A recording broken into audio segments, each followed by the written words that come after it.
Hello! Bienvenue, moi c'est Saou. Sur cette chaîne, je documente mon parcours, je raconte ma vie, on rigole un peu et surtout, on essaie d'évoluer ensemble. Donc si cette aventure t'intéresse, n'hésite pas à t'abonner. Let's go! Aujourd'hui, j'ai envie qu'on parle d'un outil qui peut nous aider à améliorer notre paix intérieure. Je sais pas si tu as déjà entendu parler des accords Toltec. Si tu es musulman ou d'une autre foi, tu vas voir qu'il y a plein de liens qui se font par rapport aux principes religieux. Peu importe tes croyances, ta spiritualité, etc. Ça peut que t'aider à t'améliorer intérieurement. Si tu n'as jamais entendu parler des accords Toltec, je vais essayer de t'expliquer le plus simplement possible. En gros, c'est 4 principes de vie hyper simples, mais en même temps hyper puissants, qui viennent de la sagesse des anciennes civilisations Toltec, donc c'est des civilisations du Mexique. Et ces accords, ils sont censés te permettre de vivre plus sereinement, d'être en accord avec toi-même et de développer ton côté spirituel, que tu sois croyant ou non. Bon, en vrai, ça va, je vais pas te bassiner longtemps, il y a que 4 accords. Le premier, que ta parole soit impeccable, en gros, c'est utiliser les mots avec bienveillance. Parce que tu sais, en vrai, on sous-estime trop l'impact des mots. En fait, les mots ont un pouvoir, ça peut guérir comme ça peut blesser. Et on dit souvent, la parole est créatrice. Et même si c'est inconscient, c'est réel. C'est pour ça qu'il faut faire attention à ce qu'on dit, surtout quand on utilise des injonctions négatives. Ça peut avoir un impact sur nos vies sans qu'on s'en rende compte. Pour faire le lien avec la religion, c'est pareil, on nous enseigne de pas mentir, de dire la vérité, de faire attention à comment on s'exprime. Enfin bref, même si t'es pas croyant, je pense que c'est des principes qui te parlent. Donc voilà pour le premier accord. Je vous ai dit, ça va être très simple, très concis. Comme ça, si tu as la flemme de lire le livre, au moins tu as la vidéo. Deuxième accord, ne prends rien personnellement. Alors ça, je pense que c'est l'accord avec lequel j'ai le plus de mal. Parce qu'en vrai, je fais grave semblant. Surtout au taf, quand on me fait une remarque sur mon travail, dans ma tête, je le prends personnellement, mais je vais faire semblant d'avoir du recul et d'être en mode... Ok. Mais en vrai, j'ai le seum. J'ai vraiment du mal à ne pas prendre les choses personnellement, genre.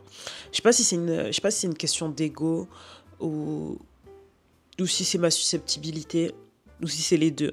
Tout ça pour dire que c'est pas toujours facile, mais pour me rassurer, je me dis qu'il y a plein d'études qui expliquent que les gens parlent plus d'eux-mêmes que de toi quand ils s'adressent à toi.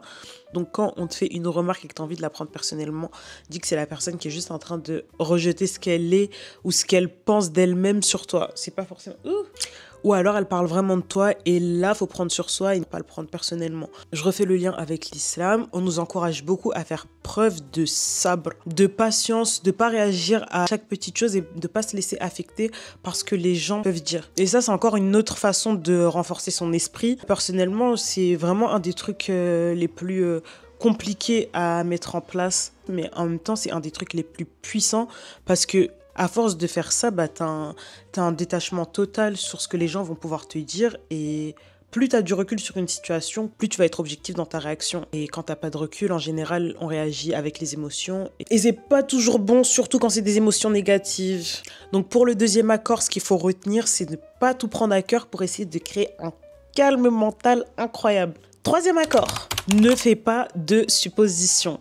On a tous des biais cognitifs qui font qu'on fait toujours des suppositions. Je sais pas, tu vas arriver à un entretien, que ce soit toi qui organise l'entretien ou que ce soit toi qui dois te vendre, tu vas toujours avoir des a priori sur la personne en face de toi.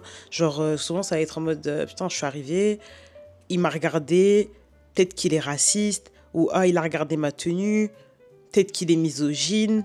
La manière comment il m'a serré la main. Enfin bref, genre combien de fois on se prend la tête en créant des scénarios dans notre tête qui n'ont pas existé. Combien de fois on suppose que quelqu'un pense quelque chose de négatif en notre égard, alors que si ça se trouve, cette personne, elle en a complètement rien à faire. Combien de fois on suppose les intentions des gens vis-à-vis juste d'un regard ou d'une parole. On est qui en fait pour penser savoir ce qu'il y a dans la tête des gens? C'est tellement normal en vrai que ça devient un piège, genre on fait même pas exprès. Avec la religion, on nous interdit ou on nous conseille de pas juger les gens sans savoir, de ne pas faire de conclusions hâtives sur des comportements ou des suspicions qu'on a. Et en vrai, pour nous faciliter, y a rien de plus simple, la communication. Tu poses ta question, il s'agirait de communiquer tout simplement. Franchement, quand on y pense, c'est pas si compliqué que ça. Qu'est-ce que t'as à perdre? Au pire, la personne en face de toi va te mentir, et encore, c'est une supposition. Au mieux, elle va te dire la vérité et tu seras fixé. Et même, c'est pas mieux en vrai d'éviter tout malentendu et surtout de rester en paix avec nous-mêmes, avec les autres, genre, le rêve.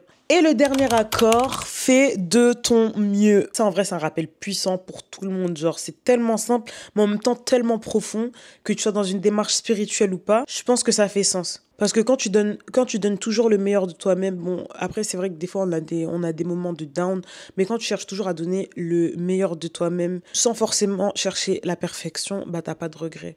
Parce que même si au final, t'as pas atteint l'objectif que tu t'es fixé en donnant le meilleur de toi-même, bah, t'as donné le meilleur, donc qu'est-ce que tu peux avoir comme regret? En islam, on utilise le terme ihsan, et c'est l'excellence dans l'action.